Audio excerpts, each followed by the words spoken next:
The November wind cut through Chicago's North Shore like a blade, carrying with it the smell of Lake Michigan and the promise of an early winter.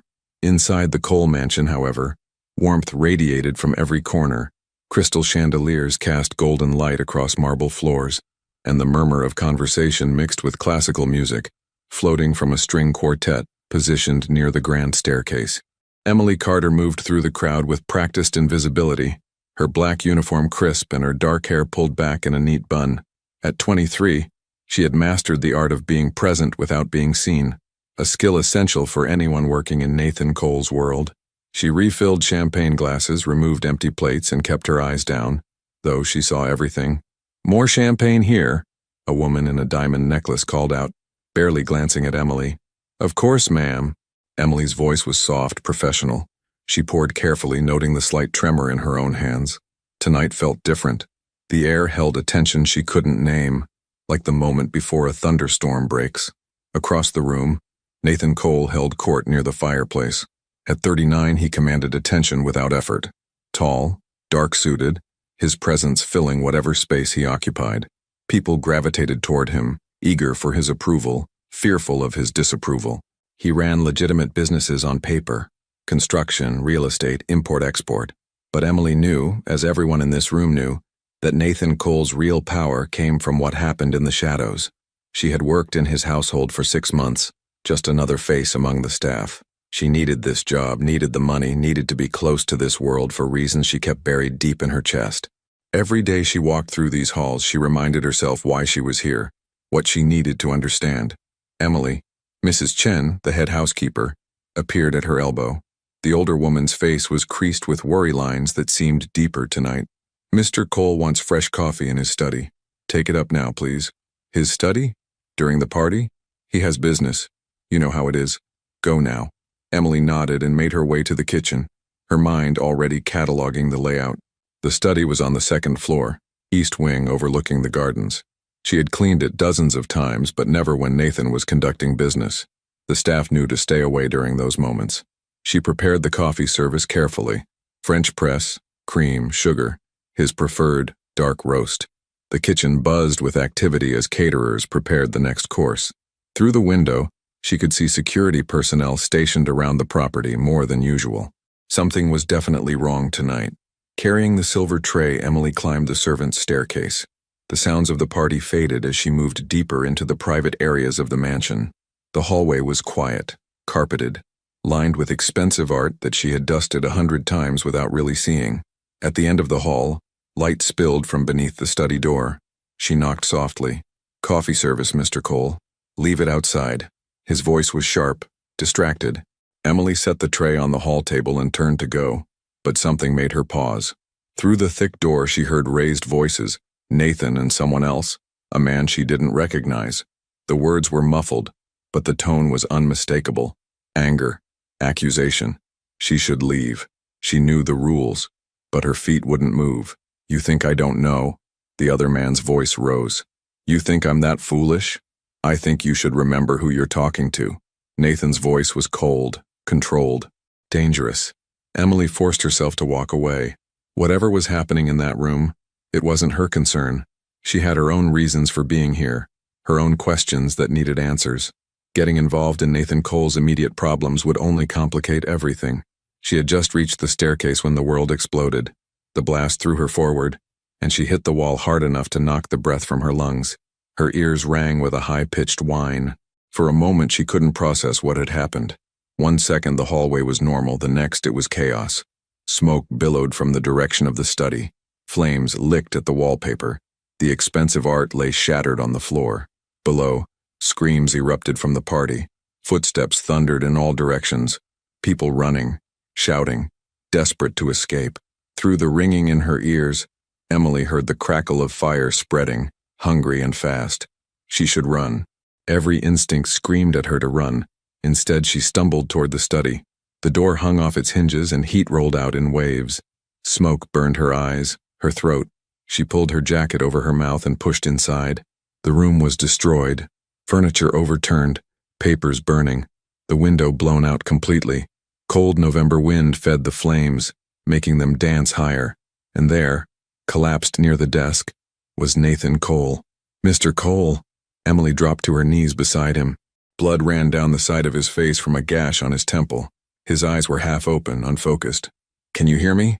He mumbled something incoherent. The fire was spreading faster now, consuming the curtains, racing across the expensive carpet. Smoke filled the ceiling, dropping lower with each second. Emily grabbed Nathan's arm and tried to pull him up, but he was easily twice her weight and barely conscious. "You have to help me." "Come on, you have to move." Below, more screams, the sound of breaking glass, someone shouting orders. "Evacuate, everyone out, move, move, move." Security would be rushing people out the front, away from danger. No one would think to come up here. No one would know Nathan was still inside. "Please," Emily begged, coughing as smoke filled her lungs. "I can't do this alone. Please get up." Nathan's eyes focused slightly. He looked at her without recognition, without understanding, but some survival instinct kicked in. He tried to push himself up, and Emily got her shoulder under his arm, taking as much of his weight as she could. They stumbled toward the door. Each step felt like miles. The heat was intense now, blistering. Emily's lungs screamed for clean air. Her eyes streamed tears. But she kept moving, kept dragging Nathan forward one agonizing step at a time. The hallway was an inferno. Flames blocked the main staircase. Their original escape route was gone. Emily's mind raced. The servants' stairs. They had to reach the servants' stairs. "This way," she gasped, half dragging, half carrying Nathan in the opposite direction. He was more alert now, moving his feet, but still leaning heavily on her. Blood from his wound dripped onto her shoulder. The servants' staircase was narrower, darker, filling with smoke but not yet consumed by flames. Emily guided Nathan down, one step at a time. Her legs shook with exhaustion. Her shoulder burned where Nathan's weight pressed down, but she kept going. Halfway down, Nathan stumbled and they both nearly fell. Emily caught herself against the wall, her palm burning against the hot surface. Almost there, just a little farther. They burst into the kitchen, and the change was startling. Less smoke here, cooler air flowing in from the open back door where staff had evacuated. Emily guided Nathan through, out into the cold November night. The back lawn was chaos. Staff members huddled in groups, some crying, others just staring at the burning mansion in shock. In the distance, sirens wailed. Red and blue lights flickered at the end of the long driveway. Emily lowered Nathan onto the grass, away from the building. She collapsed beside him, gasping for air, coughing violently. Her throat felt raw, stripped. Everything hurt. "Emily." Mrs. Chen appeared, her face pale with horror. How did you?" "He was in the study," Emily managed between coughs. "Someone had to." "You went back in?" Mrs. Chen stared at her like she'd lost her mind. "You went back into that fire?" Other faces appeared now. Security personnel, finally regrouping. One of them, Marcus, Nathan's head of security, pushed through the crowd. He was a tall man with sharp features and sharper eyes, the kind of person who noticed everything. "Mr. Cole." Marcus dropped to his knees beside Nathan, checking his pulse, examining the wound on his head. Then he looked at Emily, really looked at her, and something flickered in his expression. Surprise. Calculation. "You brought him out?" Emily nodded, not trusting her voice. Everyone else ran. Marcus's voice was flat, stating a fact. "But you went back in." "I heard the blast, I was close, Emily coughed again, unable to finish. Nathan stirred, his eyes opening more fully. His gaze found Emily, sharp now despite the injury, piercing even in his vulnerable state. He studied her face with an intensity that made her want to look away. "Who are you?" His voice was rough from smoke, but the question was clear. "Emily Carter. I worked in your house, sir." "Why?" The single word held a universe of questions. Emily met his eyes and saw the intelligence there, the suspicion. Nathan Cole hadn't built his empire by trusting people. He would want to know why she'd risked everything to save him, and she didn't have an answer that wouldn't raise more questions. "I don't know," she said finally, honestly. "I just couldn't leave you there." Paramedics arrived, breaking the moment. They surrounded Nathan, checking vital signs, preparing to transport him. Another team approached Emily, but she waved them off. "I'm fine. Just smoke. Help the others." Marcus stood, already on his phone, barking orders. The fire department had arrived in force, hoses trained on the burning mansion. Police cars blocked the driveway. In the distance, news vans gathered like vultures. Emily watched it all from the grass, shivering in the cold wind, her uniform ruined by smoke and ash. Her hands shook. Delayed reaction. Adrenaline fading. What had she done? Why had she done it? She had come to this house for answers about her past, about what had happened to her family 8 years ago. She had come to understand the man who had shaped her life from the shadows. And now, in one impulsive moment of courage or madness, she had saved his life. As paramedics loaded Nathan into an ambulance, he looked back at her one more time. Their eyes met across the chaos, and Emily saw the question still burning there, sharper than any flame. Why would you save me? She didn't have an answer. Not one she could say out loud. Not yet. The ambulance doors closed, and Emily was left on the lawn, surrounded by the wreckage of the night, knowing that everything had changed. She had stepped out of the shadows, and Nathan Cole would not forget her now. The mansion continued to burn behind her, flames reaching toward the dark November sky, consuming secrets and destroying evidence. But some truths, Emily knew, couldn't be burned away. They remained, buried deep, waiting for the right moment to surface. And that moment, she suspected, was coming faster than she was ready for. The hospital room was unlike any Emily had ever seen. Private, spacious, with furniture that looked more appropriate for a luxury hotel than a medical facility. Floor-to-ceiling windows overlooked Chicago's skyline, the city lights twinkling against the early December darkness. This wasn't the emergency room where regular people went. This was where power bought privacy. Emily sat in the hallway outside, waiting. She had refused treatment beyond basic oxygen therapy, insisting she was fine despite the persistent cough that rattled her chest. 3 days had passed since the fire. 3 days of police questions, insurance investigators, and journalists trying to get her story. Mrs. Chen had told her to go home, rest, that the household staff would be on paid leave while things got sorted out. But Emily couldn't leave. Not yet. The door opened, and Marcus stepped out. His sharp eyes found her immediately, and something like annoyance crossed his features. "You're still here. Is he awake?" "He's been awake. He's been asking questions." Marcus leaned against the wall, studying her with that calculating gaze she found deeply unsettling. "About you." Emily's heart skipped. "What kind of questions?" "The kind you'd expect. Background checks, employment history, where you came from, why you were hired." Marcus crossed his arms. "You're clean." "Suspiciously clean, actually. No criminal record, no debts, no connections to any rival organizations. You're exactly what you appear to be. A 23-year-old woman who needed a job and happened to be in the right place at the right time. Or the wrong place, Emily thought, depending on how you looked at it. He wants to see you," Marcus continued. "Now." Emily stood, smoothing her jeans nervously. She had gone home once to shower and change, trading her ruined uniform for civilian clothes. Without the black dress and apron, she felt exposed, visible in a way she hadn't been for months.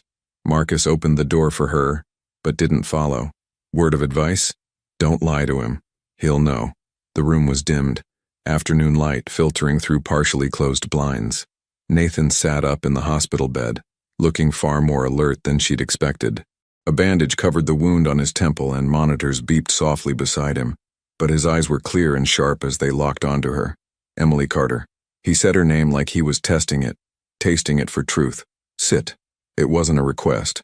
Emily took the chair beside the bed, her hands clasped in her lap.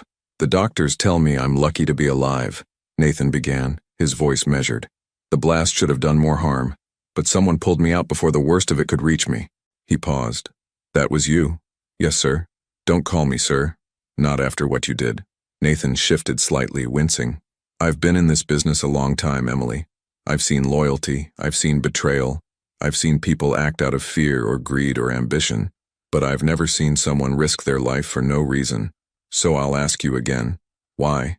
Emily had spent 3 days thinking about this question, preparing an answer that would satisfy him without revealing too much. But sitting here now under the weight of his gaze, the prepared words felt hollow. "I don't know," she said finally. "I heard the blast. I was right there. Everyone was running, and I just thought, someone needs to check. Someone needs to make sure no one's left behind." "Heroic." Nathan's tone made the word sound like an accusation. "Do you know what I do, Emily? The kind of man I am? I've worked in your house for 6 months. I have some idea. Then you know that people don't help men like me out of the goodness of their hearts. They help because they want something, or because they're afraid of what happens if they don't." He leaned forward slightly. So which is it? Neither. Emily met his eyes, forcing herself not to look away.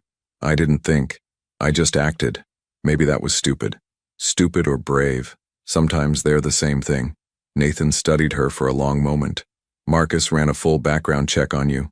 You're from Pittsburgh originally. Father deceased when you were 15. Mother passed 2 years ago. No siblings. Moved to Chicago 8 months ago. Worked 2 restaurant jobs before applying to my household staff. You're quiet, reliable, stay out of trouble. He paused. Why Chicago? Emily's chest tightened. This was dangerous territory. I wanted a fresh start. Pittsburgh had too many memories. Memories of what? Loss, pain, the kind of things everyone runs from eventually. Nathan nodded slowly as if accepting this, but Emily could see him filing away every word, every hesitation. The police have questions about the explosion. They think it was intentional. Someone trying to send a message or eliminate a problem. They'll want to talk to you again. I told them everything I know, which is nothing because you were just a maid in the wrong place at the right time. Nathan's expression softened almost imperceptibly. That's going to be your story. You saw nothing suspicious, heard nothing unusual before the blast. You were delivering coffee and reacted on instinct when the explosion happened. Understand? You want me to lie to the police? I want you to survive this. The people who set that explosion, Emily, they're still out there. And now you're connected to me. You saved my life, which means you've painted a target on your back. The words settled over Emily like ice water. She hadn't thought about that, had been too focused on the immediate aftermath to consider the larger implications. You think they'll come after me? I know they will. It's already started. Nathan gestured to his phone on the bedside table. Marcus intercepted 2 attempts to find out where you live. Someone tried to bribe one of my former staff members for information about you. These aren't idle threats, Emily. These are professionals. Fear crawled up Emily's spine. What do? You accept my protection. You move into a secure location somewhere my people can watch over you.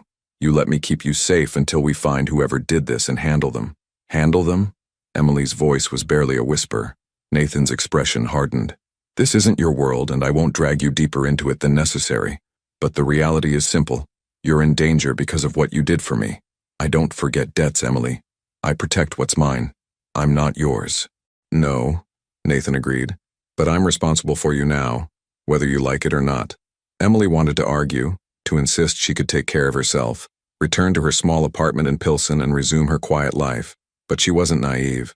She had seen enough in 6 months working for Nathan Cole to know how his world operated. Threats weren't empty. Danger was real. And if she went home, she would be vulnerable. How long? She asked. Until it's safe. Could be weeks. Could be longer. And what do you expect in return? Nathan's lips curved in something that might have been a smile. Honest answers when I ask questions. That's all. It was a trap. Emily knew. She had secrets that couldn't survive honest interrogation. But the alternative was worse. Okay, I'll accept your protection. Good. Nathan reached for his phone, typing quickly. Marcus will take you to a secure apartment downtown. It's comfortable, private, well-guarded. You'll have everything you need. Try not to leave without letting someone know. Try not to trust anyone you don't have to. Including you? This time Nathan did smile, though it didn't reach his eyes. Especially me. The apartment was in a high-rise near Millennium Park, the kind of building with doormen and security cameras and neighbors who minded their own business. Emily's new home was on the 23rd floor. 2 bedrooms, modern kitchen, living room with windows overlooking the city. It was beautiful and impersonal, like a very expensive cage. Marcus had driven her there himself, barely speaking during the 20-minute ride. He'd given her a phone, new, secure, with only 2 numbers programmed in, his and Nathan's. Use this. Don't use your old phone. Don't contact anyone from your previous life until we say it's safe. Previous life. As if the past 8 months had been erased in one explosive moment. Emily stood at the window now, watching Chicago shimmer in the winter twilight. Snow had started to fall, soft and steady, coating the city in white. Somewhere out there, people were going about their normal lives, working, loving, surviving, without the weight of secrets pressing down on them. She had come to Chicago with a purpose. 8 years ago, her father had disappeared. The official story was that he'd abandoned the family, run off with debts he couldn't pay and problems he couldn't solve. But Emily had never believed it. She'd spent years searching for answers, following thin leads and dead ends, until finally she'd found a connection. Her father had worked for Nathan Cole, and then he'd vanished. Emily had taken the job in Nathan's household to get close, to find evidence, to understand what had happened. She'd imagined confronting him eventually, demanding truth. She had never imagined saving his life. Her phone buzzed. The new one. A text from an unknown number, though she suspected who it was. "How's the apartment?" Emily typed back. "Comfortable, thank you." The response came quickly. "Get some rest, we'll talk more tomorrow." She set the phone down and moved to the bedroom, exhaustion finally catching up with her. The events of the past 3 days crashed over her in waves. The explosion, the fire, the impossible decision to run toward danger instead of away from it. Why had she done it? The question haunted her. She could tell herself it was instinct, heroism, basic human decency. But deep down, Emily knew the truth was more complicated. She had saved Nathan Cole because she needed him alive. She needed answers that only he could provide. And now, trapped in this beautiful apartment under his protection, she was closer to those answers than ever. But at what cost? Emily lay in the unfamiliar bed, watching snow fall past the window, and wondered if she'd made a terrible mistake. She'd thought she could control this situation, maintain distance while gathering information, but that distance was gone now. She was entangled in Nathan Cole's world in ways she couldn't have predicted. And the worst part? She wasn't sure she wanted to escape anymore. Sleep came eventually, fitful and filled with dreams of fire and smoke and sharp eyes that saw too much. When Emily woke, dawn was breaking over Chicago, painting the sky in shades of pink and gold. A new day, a new reality. Her phone showed 3 missed calls from Marcus and 1 text from Nathan.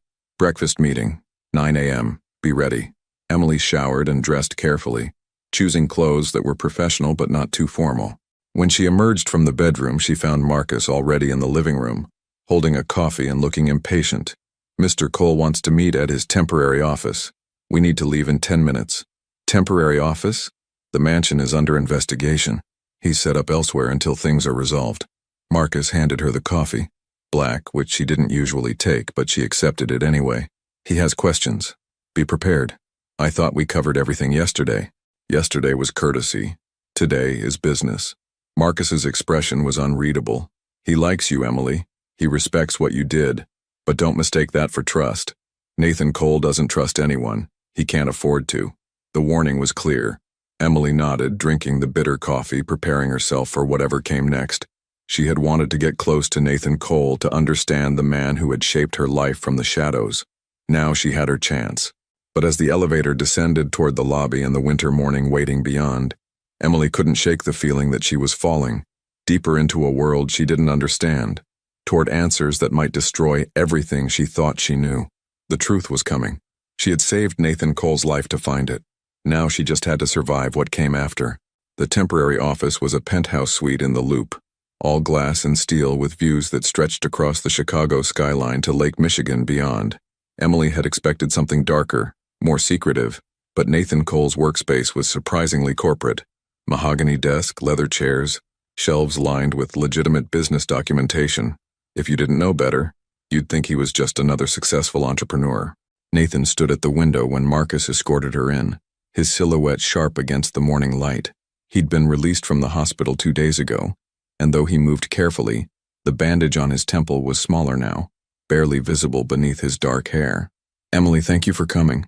He gestured to a chair across from his desk. "Coffee? Something to eat?" "I'm fine, thank you." Nathan settled into his own chair, studying her with that penetrating gaze she was beginning to recognize. "How are you adjusting to the apartment?" "It's very nice. More than I need. But not what you want." It wasn't a question. Nathan leaned back slightly. "You want to go home, back to your life, pretend none of this happened? Unfortunately, that's not an option yet. Have you found who was responsible?" "We're getting closer. The investigation revealed some interesting details." Nathan pulled a folder from his desk drawer, opening it carefully. "The explosive device was sophisticated, planted in my study sometime during the party. Security footage shows nothing. Whoever did it knew our blind spots. But we did find something. A partial fingerprint on a fragment of the timer mechanism." Emily's pulse quickened. "Do you know whose?" "We're running it through various databases. It takes time." Nathan closed the folder. "But that's not why I asked you here. I want to talk about you, Emily. About your father." The words hit like a physical blow. Emily's carefully maintained composure cracked. "What about my father?" Thomas Carter. Worked in logistics and transport in Pittsburgh. Disappeared 8 years ago when you were 15, leaving behind a wife and daughter with significant debts. Nathan's voice was matter-of-fact, but his eyes watched her closely. The official story was that he ran away, couldn't handle his responsibilities. But you never believed that, did you? Emily's hands clenched in her lap. How do you know about my father? Because I make it my business to know about people who work for me, especially people who risk their lives to save mine. Nathan leaned forward. Your father didn't run away, Emily. He worked for me, briefly, 8 years ago. The room tilted. Emily had suspected this, had spent months trying to confirm it, but hearing Nathan say it out loud made it real in a way that research never could. What happened to him? He was involved in a transport operation that went wrong. Very wrong. Several people were hurt. Others lost substantial investments. Your father was responsible, whether through incompetence or intention, we never determined which. Nathan paused. He disappeared before anyone could question him properly. You're lying. Emily's voice shook. My father wasn't incompetent. He wouldn't have just run away. I'm telling you what I know. What everyone in my organization believed at the time.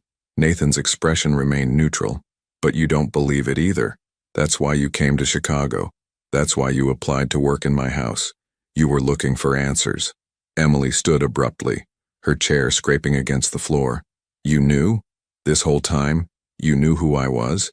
I didn't know until after the fire. Marcus's background check was thorough, but the connection to your father, that took deeper digging. The name Carter is common enough, but once I started looking specifically, the pieces came together. Nathan stood as well, moving around the desk. Sit down, Emily, please. We need to talk about this. Why should I believe anything you say? You're the reason my father is gone.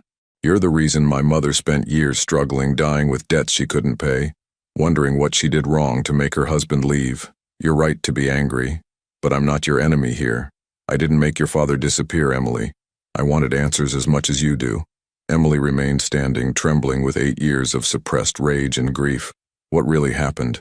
Nathan sighed, a sound that carried unexpected weight. Your father was transporting goods for me.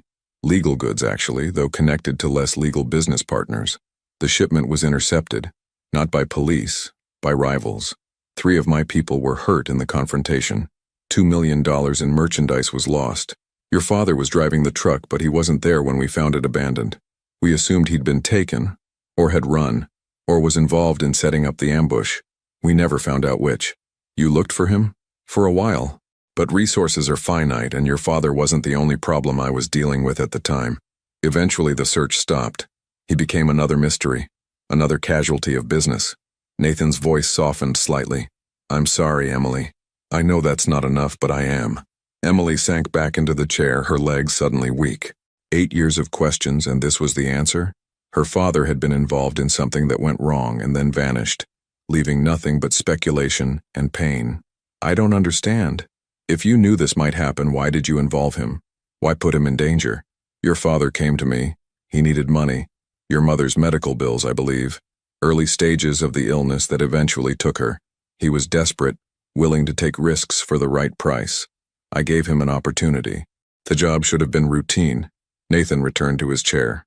I've thought about that night many times over the years. What I could have done differently. What signs I might have missed. You expect me to believe you feel guilty? I expect you to believe I'm human enough to recognize when my decisions have consequences. Your father's disappearance, your mother's suffering, your life turned upside down. Yes, Emily, I carry that. I carry all of it. The admission hung in the air between them. Emily searched Nathan's face for deception, for manipulation, but found only weary honesty. It didn't erase her anger, but it complicated it in ways she hadn't anticipated. Why are you telling me this now? Because you saved my life. Because you deserve the truth, and because— Nathan hesitated, a rare moment of uncertainty. Because I think your father's disappearance and the explosion at my mansion might be connected. Emily's breath caught. What? How? The fingerprint we found on the timer mechanism. We got a match this morning.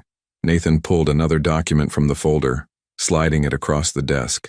It belongs to a man named David Chen. He worked for me 8 years ago. He was part of the transport operation the night your father disappeared. Emily stared at the document. A personnel file with a photo of a middle-aged Asian man, stern-faced and unremarkable. I don't understand. Why would he target you now? Because he blames me for what happened that night. 3 people were hurt in that ambush. David's brother was one of them. He survived but was permanently injured, unable to work. David left my organization shortly after, disappeared into the criminal underground. We'd heard rumors over the years that he was working with various rival groups, but nothing concrete. And now he's trying to eliminate you? It appears so. But there's more. Nathan leaned forward. David Chen was the last person to see your father alive. He was in the truck when it was abandoned.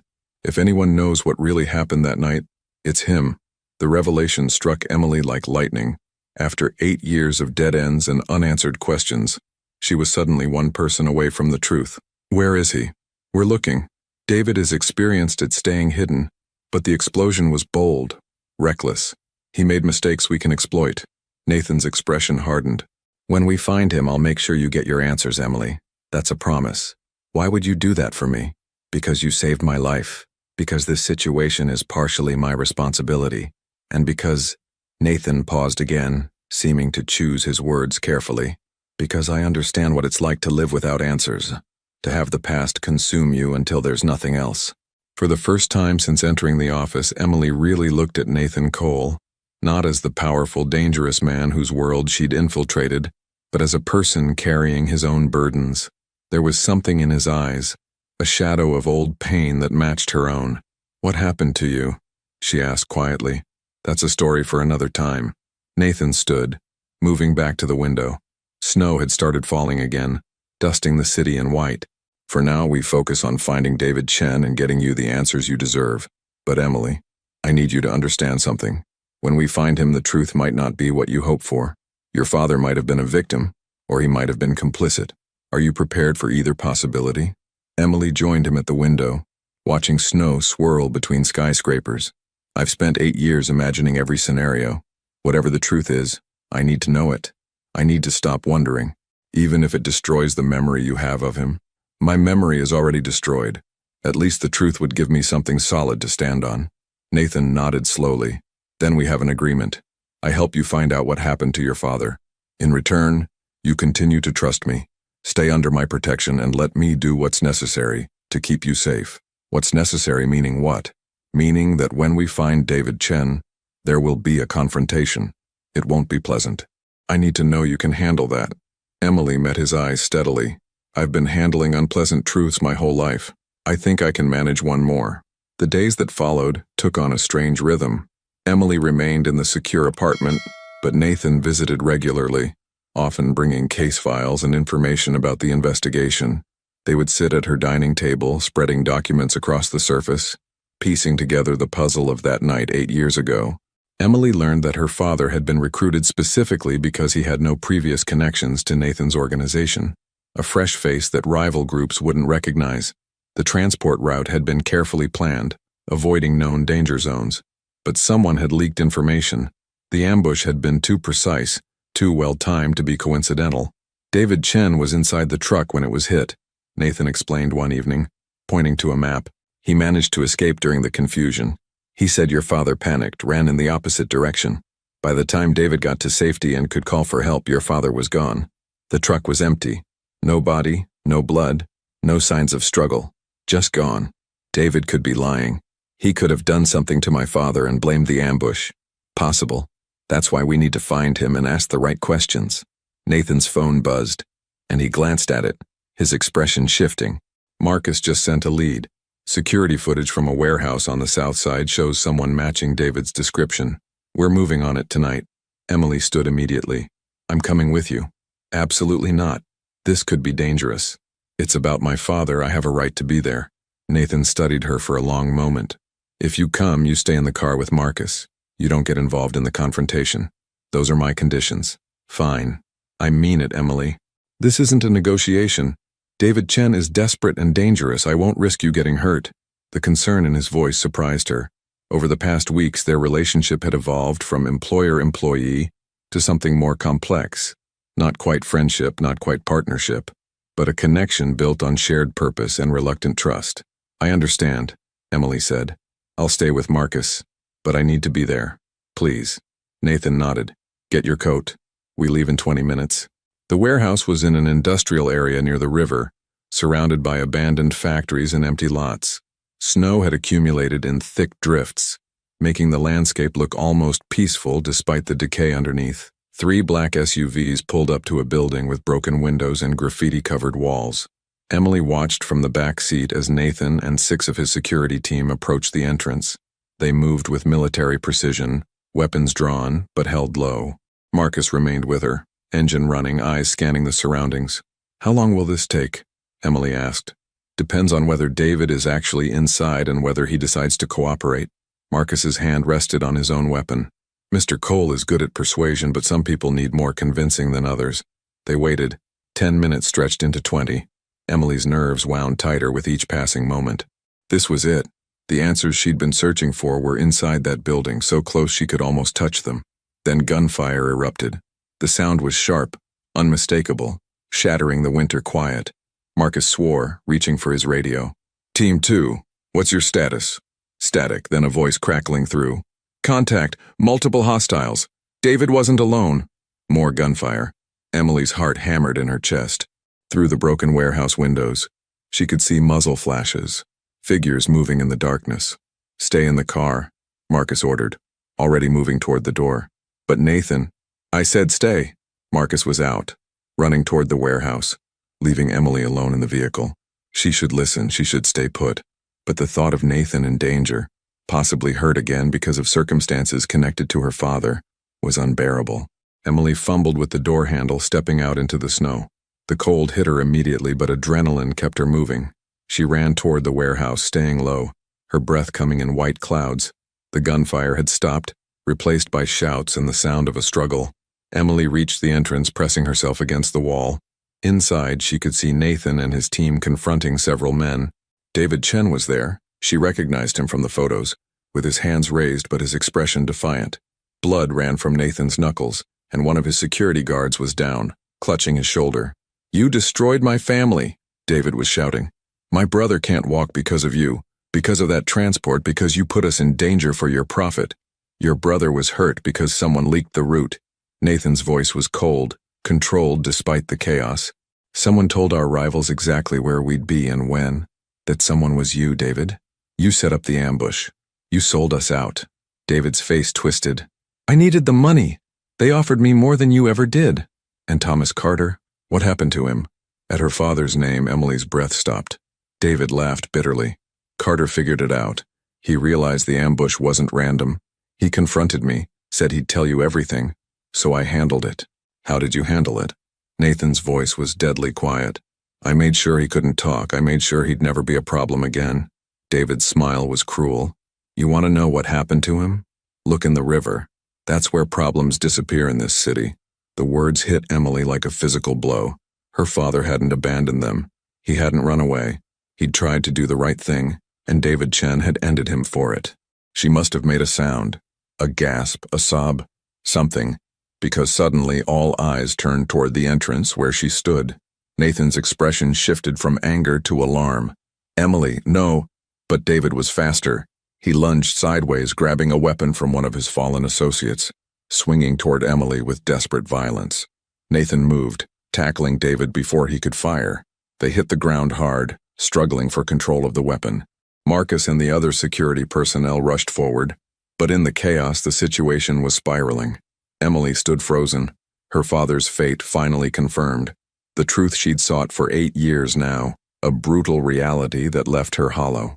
The struggle ended with David restrained, weapon kicked away, Nathan standing over him breathing hard.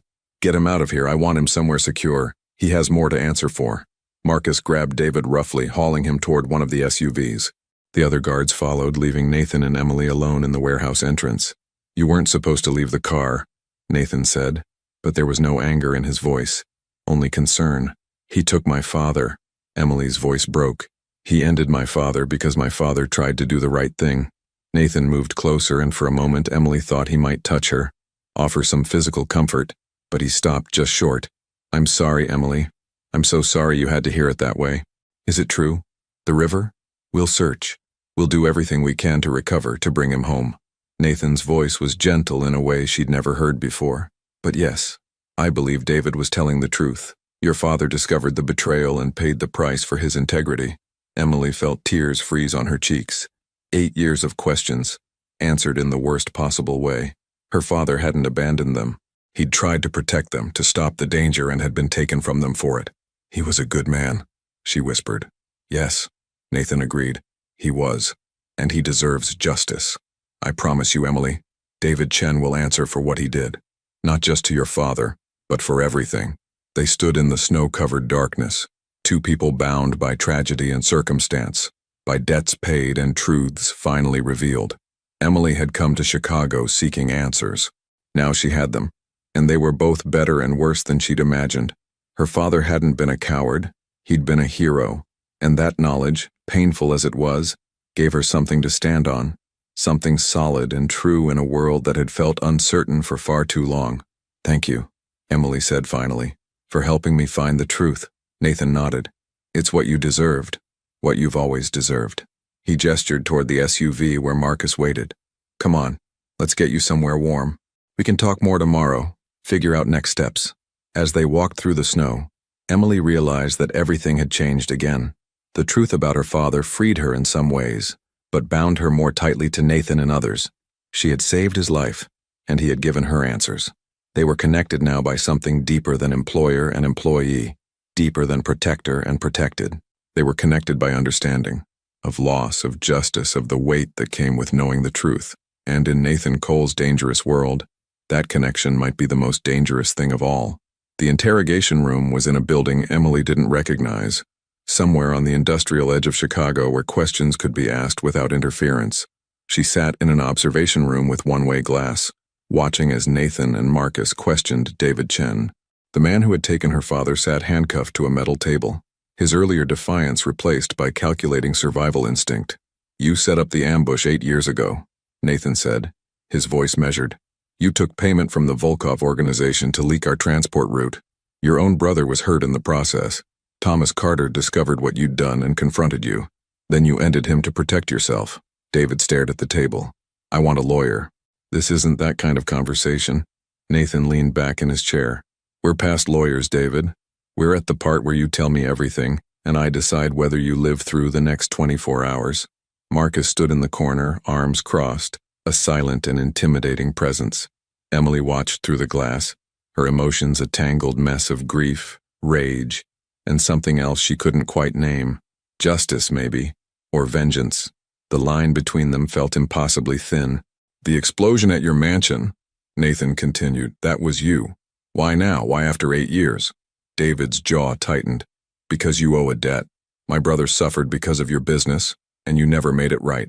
You moved on like he didn't matter, like none of us mattered. So you decided to eliminate me and frame it as a rival organization's work? I decided you should feel what we felt. Loss, pain, everything taken away in one moment. David's eyes lifted, meeting Nathan's with bitter hatred. But that girl ruined it. The maid. If she hadn't pulled you out, you'd be gone and I'd be free. Emily's hands clenched. She had saved Nathan, and in doing so, had brought David's plans crashing down. The irony wasn't lost on her. The daughter of the man David had ended had become the reason for his failure. Who else was involved? Nathan's tone shifted, becoming colder. The explosive device was sophisticated. You didn't build that alone. Who helped you? No one. I worked alone. Wrong answer. Nathan stood, nodding to Marcus. We found communications on your phone, David. Encrypted. But we have people who specialize in breaking encryption. We know you've been in contact with someone inside my organization. Someone who gave you access to the mansion during the party, who told you about security blind spots. David's face went pale. I don't know what you're talking about.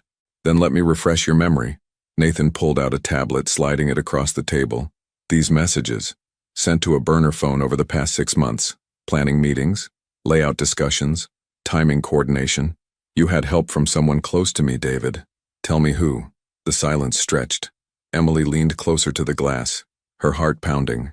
An inside betrayal explained how David had managed to plant the explosive device without detection. But who would have that kind of access? Who would risk everything to help David Chen exact his revenge? If I tell you, David said finally, I need protection. Witness protection. Somewhere far from Chicago. New identity. New life. You're not in a position to negotiate. Then I'm not talking. David sat back, attempting confidence he clearly didn't feel. You need this information more than I need to give it. Nathan studied him for a long moment, then turned and walked out of the interrogation room. Seconds later, he appeared in the observation room where Emily waited. "He's going to make us work for it," Nathan said, frustration evident in his voice. "But he'll break eventually. They always do." "Who could it be?" Emily asked. "Who has that kind of access to your security?" "That's the question that's been keeping me up at night." Nathan moved to the window, looking out at the gray December afternoon. "My inner circle is small. Marcus, obviously, but I'd trust him with my life. My financial manager, Rebecca Torres, she's been with me for 12 years. My lawyer, James Patterson, handles sensitive matters, and then there's—" He stopped, his expression darkening. "Who?" "Richard Kane. He manages my legitimate real estate holdings, but he has connections throughout the organization. He was at the mansion the night of the explosion." Nathan pulled out his phone, typing quickly. "Marcus, run a deep background on Richard Kane. Financial records, communications, travel history, everything." Marcus's voice came through the speaker. "On it. What are we looking for?" "Anything that connects him to David Chen or the Volkov organization. Anything that suggests divided loyalty." Emily watched Nathan's face, seeing the weight of betrayal settling over him. "You trusted these people." "Trust is a complicated thing in my world. You learn to trust people with specific things, not everything. But even limited trust, when broken, leaves damage." Nathan turned back to her. "You should go back to the apartment. This is going to take time, and you don't need to be here for all of it. I want to stay. I want to see this through. Emily, he took my father from me. I deserve to be here when the truth comes out." Her voice was firm, leaving no room for argument. Nathan studied her, and Emily saw something shift in his expression. Respect, maybe, or recognition of her resolve. "All right, but stay in this room. No matter what you see or hear in there, you stay here. Understood?" "Understood." 3 hours later, Marcus appeared with information that changed everything. Richard Kane withdrew $500,000 in cash over the past year, Marcus reported, spreading documents across a table in the observation room. The withdrawals were small enough not to trigger immediate alerts, but together they form a pattern. He also made 3 trips to Pittsburgh in the last 18 months. No business reason for any of them. "Pittsburgh," Emily breathed. "That's where David was hiding after he left Chicago." Nathan picked up one of the documents, his jaw tight. "Richard has been moving money to David, helping him stay hidden while they planned this. 8 years I've employed him.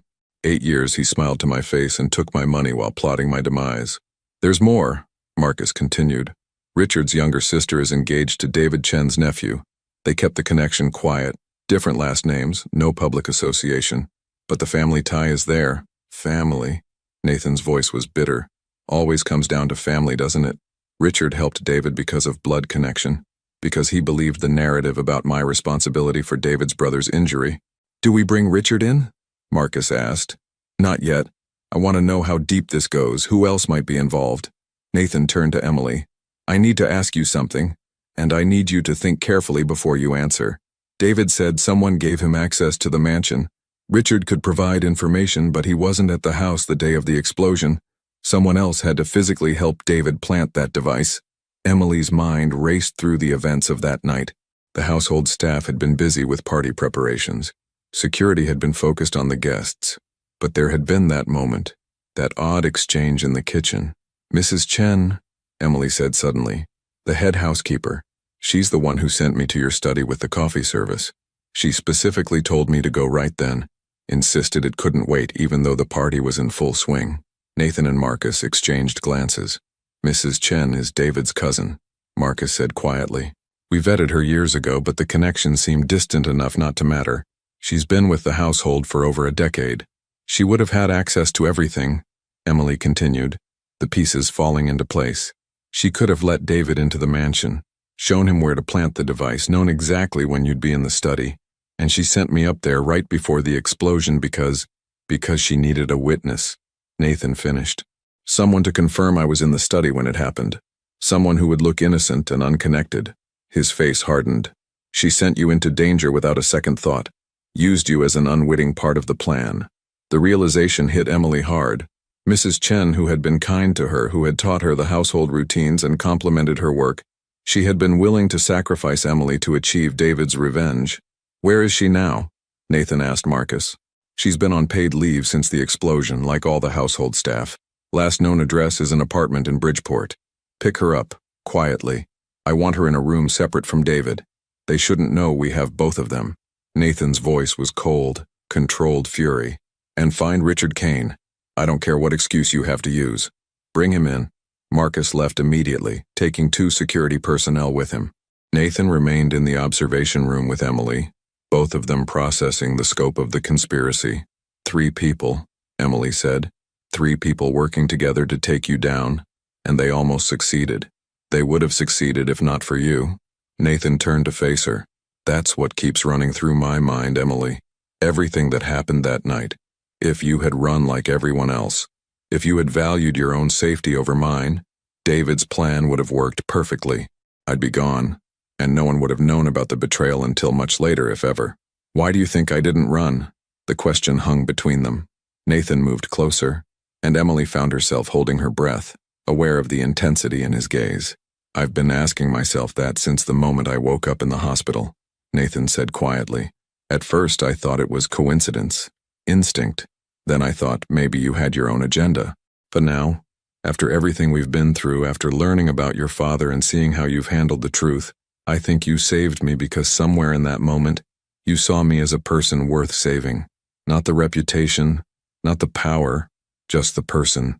Emily swallowed hard. "You gave me answers about my father. You could have hidden the truth, protected yourself from my anger, but you didn't. You helped me find closure even though it complicated everything between us. We're not so different, you and I. Both shaped by loss, both searching for meaning in a world that took things from us without asking." Nathan's voice softened. "I didn't expect this, Emily. Any of it. But I'm grateful you're here." Before Emily could respond, Marcus's voice crackled through the speaker. "Boss, we have Mrs. Chen. She's asking for a lawyer, but I think she'll talk when she realizes what we know. Richard Kane is being picked up now. Should be here within the hour." "Good. Keep them separated. I'll start with Mrs. Chen." Nathan straightened, the moment of vulnerability passing as he shifted back into the role of leader. "Emily, you should stay here. This is going to get difficult. I can handle difficult. I know you can. That's not what concerns me." Nathan paused at the door. "What concerns me is whether you should have to handle it. You've already endured so much because of my world." "This is my choice," Emily said firmly. "I'm staying." The interrogation of Mrs. Chen was brief but devastating. Faced with evidence of her involvement and separated from David's influence, the older woman broke quickly. Yes, she had helped her cousin gain access to the mansion. Yes, she had sent Emily to the study at precisely the time David needed a witness. No, she hadn't considered that Emily might be hurt, or that her actions might result in harm to an innocent person. "David said no one would be injured," Mrs. Chen insisted, tears streaming down her face. "He said it would just be Mr. Cole, that he deserved it for what happened to David's brother, for what happened to Thomas Carter." "You knew about my father?" Emily's voice cut through the speaker system before Nathan could stop her. Mrs. Chen looked up at the one-way glass as if she could see Emily behind it. "I knew Thomas tried to expose David's betrayal. I knew David had to protect himself. I didn't agree with it, but I understood it. Family protects family. Even when family is wrong? Even when innocent people suffer? You don't understand how this world works, child. Sometimes there are no good choices, only necessary ones." Nathan ended the interrogation, his expression grim. When Richard Kane arrived 30 minutes later, the lawyer-turned-traitor was defiant until confronted with the financial records and communication logs. Then, like dominoes falling, his resistance collapsed. "David Chen approached me 2 years ago," Richard admitted. "He knew about my connection through his nephew. He told me what Nathan had done, how the organization had benefited while his family suffered. He asked for help getting justice. I thought I was doing the right thing. The right thing would have been bringing your concerns to me directly," Nathan said coldly. "Instead, you chose betrayal, conspiracy, and attempted homicide. You helped plant a device that could have harmed dozens of innocent people at that party. I didn't know it would be so destructive.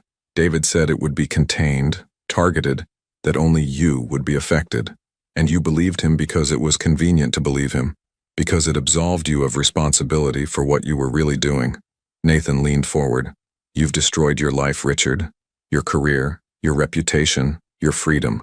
Was it worth it?" Richard had no answer.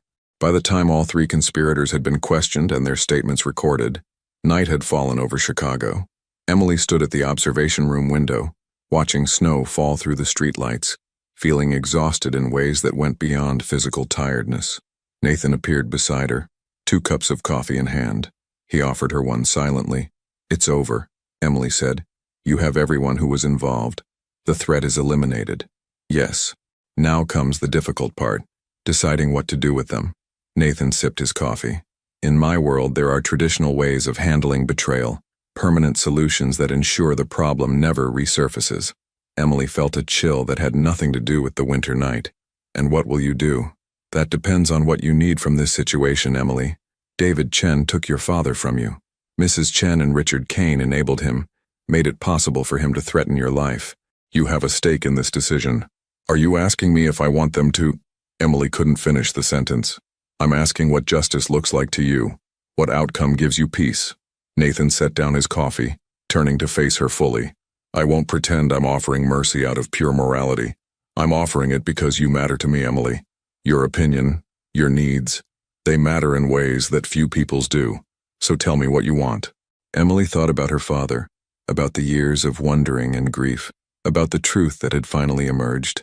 She thought about Mrs. Chen's tears and Richard's rationalizations and David's bitter rage, and she thought about the cycle of violence that Nathan's world perpetuated, where every act of revenge spawned another, where justice and vengeance became indistinguishable. "I want them to face consequences," Emily said slowly. "Real consequences, not just disappearing into the night. I want David Chen to acknowledge what he did to my father, to take responsibility publicly if possible. I want Mrs. Chen and Richard to understand the weight of their choices, but I don't want their lives ended, Nathan. That doesn't give me peace. That just makes me complicit in the same cycle that took my father." Nathan was quiet for a long moment. "You're asking me to show mercy. I'm asking you to choose a different path. For me, yes, but also for yourself." Emily met his eyes. "You told me once that you understood what it's like to live without answers, to have the past consume you. Maybe this is a chance to break that pattern, to choose something other than the expected response. If I show mercy, it could be seen as weakness. Other people who might think about betraying me might see it as an opportunity, or they might see it as strength, as the confidence to make choices that don't fit the pattern everyone expects." Emily's voice was earnest. "You've already changed my life, Nathan. You gave me answers when you could have kept me in the dark. You protected me when you could have sent me away. Maybe it's time to change your own life too." Nathan turned back to the window, watching snow accumulate on the street below. Emily waited, knowing that whatever he decided would define not just the fate of 3 conspirators, but the nature of their relationship and possibly the direction of Nathan's future. "All right," Nathan said finally. "We'll do it your way. David, Mrs. Chen, and Richard will be turned over to authorities with enough evidence to ensure prosecution. Legitimate prosecution through legitimate channels. They'll face justice in courtrooms, not in the shadows." "Thank you." "Don't thank me yet. This decision makes things more complicated. Police investigations, trials, public attention. My organization's activities will be scrutinized more closely. Some of my business operations will need to change or end entirely. Is that such a bad thing?" Nathan looked at her, and Emily saw something in his expression. Vulnerability, hope, fear all mixed together. "I don't know. Change is never simple in my world. But maybe you're right. Maybe it's time." Marcus entered the observation room, his expression carefully neutral. "The authorities are on their way.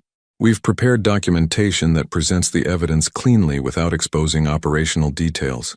David, Mrs. Chen, and Richard will be charged with conspiracy, attempted homicide, and related offenses. The district attorney's office is very interested in prosecuting." "Good," Nathan nodded. "Make sure Emily's father's case is included in the investigation. David's confession about Thomas Carter needs to be part of the official record." "Already done." They're reopening the missing person case as a potential homicide investigation based on David's statements. Emily felt tears prick her eyes. After 8 years, her father's disappearance would finally be taken seriously by the authorities. There might never be a body to bury, never be complete closure, but there would be acknowledgement. There would be truth in the official record. "What about you?" Marcus asked Nathan. "If this goes to trial, you'll be subpoenaed. Your businesses will be examined. Are you prepared for that level of scrutiny?" "I'll handle it. Time to clean house anyway. Separate the legitimate operations from everything else. It won't be easy, but..." Nathan glanced at Emily. Maybe it's necessary. After Marcus left to coordinate with the authorities, Emily and Nathan stood together in the observation room, watching through the one-way glass as David Chen sat handcuffed and defeated in the interrogation room. "My father tried to do the right thing," Emily said quietly. "It got him taken from us, but he tried. I think he'd be proud that his daughter chose mercy over revenge. I think he'd be proud of you regardless. You're stronger than most people I've ever met, Emily Carter. Braver too. I learned from him, and from my mother, who kept going even after he was gone. And," Emily hesitated, then continued, "from you. Watching how you've handled this situation, how you've balanced your world with trying to do right by me, it's shown me that people can change, that strength comes in different forms." Nathan reached out, his hand hovering near her shoulder, before withdrawing. "When this is all over, the investigations, the trials, the aftermath, you'll be free to go. Back to your life, anywhere you want. I'll make sure you have resources, protection if needed, recommendations for whatever path you choose." "You're already planning my departure?" "I'm planning your freedom. It's what you came to Chicago for, answers about your father. You have those now. You don't need to stay in my world anymore." Emily turned to face him fully. "What if I want to stay? Not because I need protection, not because I'm searching for answers, but because I choose to." The question hung in the air between them, loaded with implications neither had fully explored. Nathan's expression shifted through surprise, caution, and something else, something that looked like hope. "My world is dangerous, Emily. Even cleaned up, even more legitimate. It's not a simple life. I'm not looking for simple. I'm looking for purpose, for meaning. I thought that meant finding out what happened to my father, but maybe it means more than that. Maybe it means figuring out who I am after the answers, not just before them." Nathan studied her face, searching for certainty. "If you stay things between us, they can't be what they were. You're not my employee anymore. You're not someone under my protection out of obligation. If you stay, it has to be as an equal, as someone who chooses this life with full knowledge of what it means. I understand. Do you? Because once you make this choice, Emily, there's no going back to being invisible. People will know you're connected to me. They'll make assumptions, judgments. Some will try to use you to get to me. Others will resent your influence. It's not an easy path. Neither was growing up after my father disappeared. Neither was watching my mother struggle and fade. Neither was spending 8 years searching for answers that no one else cared about." Emily's voice was steady, certain. "I'm not afraid of difficult paths, Nathan. I'm only afraid of walking away from something real because it might be complicated." For the first time since she'd known him, Nathan Cole smiled, really smiled, not the practiced expression he wore for business, or the cold satisfaction of strategy, but genuine warmth that transformed his face. "Then stay," he said simply. "Stay and help me figure out what comes next. God knows I could use someone who sees clearly, who isn't afraid to push back, who chooses mercy when violence would be easier. I can do that. I know you can. That's why I'm asking." Outside, police vehicles were arriving, red and blue lights flashing against the snow. Inside, 3 people who had conspired to commit violence would face justice through channels that didn't involve retribution or revenge. And in the observation room, 2 people who had been brought together by tragedy and fire stood side by side, watching one chapter close and another begin. Emily had come to Chicago seeking answers about the past. She had found them, along with something she hadn't expected, a future that was uncertain but genuine, complicated but honest, dangerous but real. As Nathan moved to meet with the authorities and Emily prepared to give her statement about the events of the past weeks, she felt her father's presence like a whisper in her heart. He had tried to do the right thing in an impossible situation. Now his daughter would do the same, not by running from complexity but by embracing it, not by choosing safety but by choosing purpose. The truth had set her free. Now she would decide what to do with that freedom. And for the first time in 8 years, Emily Carter knew exactly who she was and what she wanted. She wanted to stay. She wanted to build something new from the ashes of the past. She wanted to see if Nathan Cole could really change his world, and she wanted to help him do it. It wasn't the ending she had imagined when she first came to Chicago. It was better. Spring arrived in Chicago like a promise kept. Slowly at first, then all at once. The snow melted, revealing a city that had survived another brutal winter. Trees along Michigan Avenue bloomed with pale green leaves, and Lake Michigan lost its gray winter pallor, turning almost blue under clearer skies. Emily stood on the balcony of her new office, watching the city wake up. 6 months had passed since the night of the explosion, since everything changed. The apartment Nathan had provided was no longer temporary housing. It had become home, and the office where she stood now represented something she'd never imagined for herself, a legitimate role in Nathan Cole's transformed business empire. "You're here early." Nathan's voice came from the doorway. He held 2 cups of coffee, a routine they'd established over the past months. "Couldn't sleep. Too much on my mind." Emily accepted the coffee gratefully. "The trial starts next week." "I know." Nathan joined her on the balcony. "Are you ready?" "As ready as I can be." "Testifying against David, Mrs. Chen, Richard? It's necessary, but it doesn't feel good." "Justice rarely does, it's just necessary." Nathan sipped his coffee, looking out at the skyline. "The district attorney thinks they have strong cases against all 3. David especially. His confession about your father, combined with the evidence from the explosion, should result in significant prison time." Emily nodded, feeling the familiar ache that came whenever she thought about her father. The police investigation had confirmed David's account. Divers had searched the river locations he'd described, though nothing had been recovered. Thomas Carter remained officially missing, but the case was now classified as a probable homicide. It wasn't the closure Emily had hoped for, but it was acknowledgement. It was truth in the official record. "How are you feeling about your testimony?" Emily asked. Nathan's expression tightened. "Complicated. I'll have to discuss aspects of my business operations that I've kept private for years. The prosecutor assured me they're only interested in what's relevant to the conspiracy case. But once you start pulling threads, everything unravels." Over the past 6 months, Nathan had been systematically restructuring his empire. The legitimate businesses, real estate, construction, import-export, were being fully separated from anything questionable. Operations that couldn't be cleaned up were being shut down entirely. It was costly, complicated, and met with resistance from some of his former associates. But Nathan had been resolute. "No more shadows," he'd told Emily one night as they reviewed corporate documents. "If I'm going to build something that lasts, it has to be able to survive daylight." The transformation hadn't been easy. Some people in Nathan's organization had left, unwilling to accept the new direction. Others had tried to undermine the changes, seeing them as weakness. But Nathan had held firm, and gradually a new structure had emerged. Smaller, cleaner, more sustainable. Emily had played a role in that transformation. Her outsider perspective, her ability to see patterns and ask difficult questions had proven valuable. Nathan had offered her a position as a special consultant, handling community relations and ethical oversight for his businesses. It was unprecedented.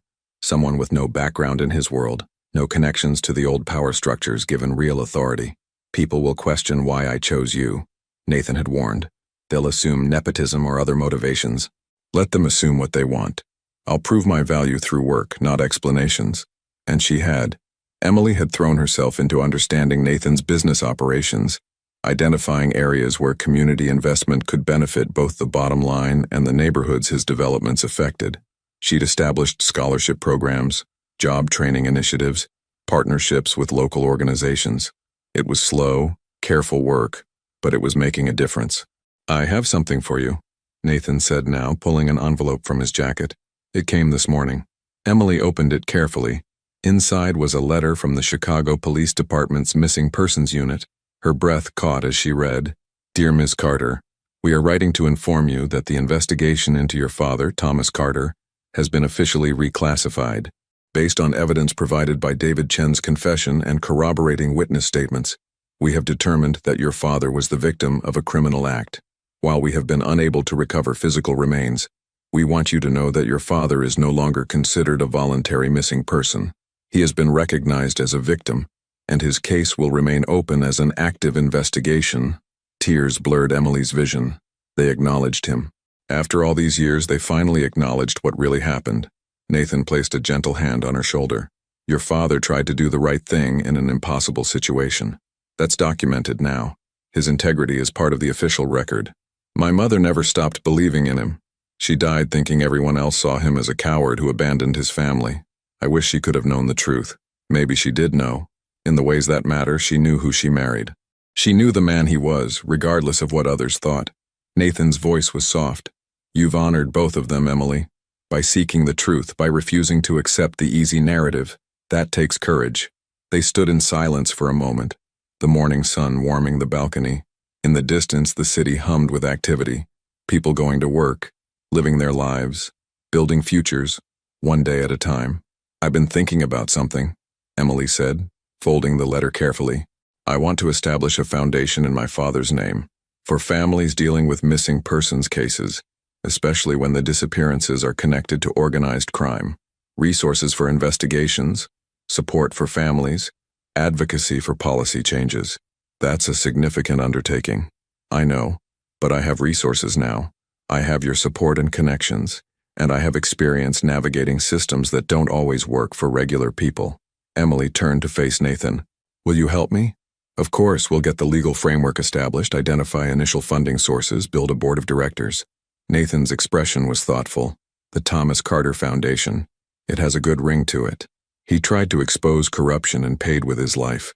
The least I can do is make sure his name stands for something positive, something that helps others in similar situations. He'd be proud of you, Emily. Not just for this, but for everything. How you've handled the truth, how you've chosen to move forward, how you've refused to let anger consume you." Emily smiled. "I had good examples. My father, who chose integrity even when it was dangerous. My mother, who chose resilience even when it was exhausting. And you," she paused, meeting Nathan's eyes, "who chose change even when it was costly. I had good motivation." Nathan's voice carried warmth she'd come to recognize over the months. "Someone showed me that strength comes in different forms, that mercy isn't weakness, that the future doesn't have to repeat the past." Their relationship had evolved into something neither had anticipated. Not romantic. The power dynamics, the age gap, the complicated history made that inappropriate, but something deeper than simple friendship. They were partners in the truest sense, bound by shared experience and mutual respect. They challenged each other, supported each other, pushed each other to be better. Marcus appeared in the office doorway. "Sorry to interrupt. Nathan, the attorneys need to review your testimony preparation. And Emily, you have a meeting with the Community Development Board in 30 minutes. Real jobs with real schedules," Emily said with a slight smile. "Still getting used to that. Better than the alternative," Nathan replied. "Go handle your meeting. I'll deal with the attorneys. We'll debrief this evening? Dinner at Luigi's? My treat this time. You don't have to. I want to. You've done enough for me. Let me return the favor occasionally." After Emily left for her meeting, Nathan remained on the balcony, thinking about the past 6 months and the journey that had brought them here. The explosion that should have ended his life had instead transformed it. Emily Carter, the maid who ran toward danger instead of away from it, had become the catalyst for changes he'd never thought possible. The trial would be difficult. There would be questions, scrutiny, judgment. Some of his past actions would be exposed, examined, criticized. But for the first time in his adult life, Nathan wasn't approaching a crisis with violence or intimidation. He was approaching it with honesty, accepting responsibility for his choices while working to build something better. It was terrifying. It was liberating. It was real. 1 week later, the trial began. Emily sat in the courtroom as prosecutors presented evidence against David Chen, Mrs. Chen, and Richard Kane. The proceedings were methodical, clinical, reducing the trauma of that November night to facts and timelines and physical evidence. When Emily took the stand, she told her story clearly. The explosion, the fire, the decision to return for Nathan, the weeks of revelation that followed. Defense attorneys tried to shake her testimony, suggesting ulterior motives or coached responses. But Emily remained steady. "I saved Nathan Cole because someone needed to," she stated firmly. "I stayed in his world afterward because I chose to. No one coerced me. No one manipulated me. I made my own decisions based on my own values." Nathan testified the next day, acknowledging aspects of his business history that made headlines but refusing to deflect responsibility. "I've made choices I regret," he told the court. "I've operated in gray areas of legality and morality, but I'm working to change that, to build businesses that don't require shadows to survive." The trial lasted 3 weeks. In the end, all 3 defendants were found guilty. David Chen received 25 years for conspiracy, attempted homicide, and the newly filed charges related to Thomas Carter's disappearance. Mrs. Chen received 12 years. Richard Kane, who had cooperated more fully with prosecutors, received 8 years. Emily felt no satisfaction watching them sentenced. only a deep sadness for the waste of it all. Her father's life, the years of pain, the cycles of revenge that had nearly claimed Nathan too. But it was over. Finally. Truly over. Summer settled over Chicago with warmth and long daylight hours. The Thomas Carter Foundation officially launched with a ceremony attended by families of missing persons, victim advocates, and several city officials. Emily stood at the podium, looking out at people who understood her journey because they were living their own versions of it. "My father disappeared 8 years ago," she began. "For most of that time, the world treated him as someone who chose to leave, but he didn't choose. He was taken from us because he tried to do the right thing. This foundation exists to ensure that other families don't have to fight alone for truth, for justice, for acknowledgement of their loved one's worth." The crowd applauded. Nathan stood in the back, watching with unmistakable pride. Beside him, Marcus nodded approvingly. This was what transformation looked like. Not erasure of the past, but building something meaningful from its ashes. After the ceremony, Emily and Nathan walked along the lakefront, enjoying the summer evening. Sailboats dotted the water and children played in the park, their laughter carrying on the warm breeze. "You did well today," Nathan said. "Your father would be incredibly proud." "I hope so. I hope wherever he is, whatever happens after, he knows that I found the truth, that I didn't give up on him. He knows. And your mother knows. They're both proud of who you've become." Emily stopped walking, turning to face the lake. The sun was setting, painting the water in shades of gold and orange. "Do you ever think about that night? About how everything would be different if I'd made a different choice? Every day. If you'd run, I'd likely be gone. David's plan would have succeeded. Your questions about your father would remain unanswered. And Nathan paused. I would never have had the chance to become something other than what I was. Do you regret it? The changes, the restructuring, leaving behind the old ways? Sometimes it's harder, less profitable, more complicated. But regret? No. Nathan met her eyes. You showed me that there are different kinds of strength, different definitions of success. I'm building something now that I'm not ashamed of, that doesn't require constant vigilance against betrayal. That's worth more than any amount of money or power I had before. What happens now? After all this, the trial, the foundation, the business changes. What comes next? Nathan smiled. We keep building. We keep trying to do better than yesterday. We honor the people we've lost by living with integrity they'd recognize. He gestured at the sunset, the city, the vast lake before them. We live, Emily, fully, honestly, without the weight of unanswered questions holding us back. Emily nodded, feeling something settle in her chest. Peace, perhaps, or acceptance. She had come to Chicago seeking answers about her father's disappearance. She'd found those answers, along with a purpose she'd never anticipated, and connections that had transformed her understanding of strength, justice, and redemption. The fire that should have destroyed Nathan Cole had instead purified both their lives, burning away pretense and forcing truth to the surface.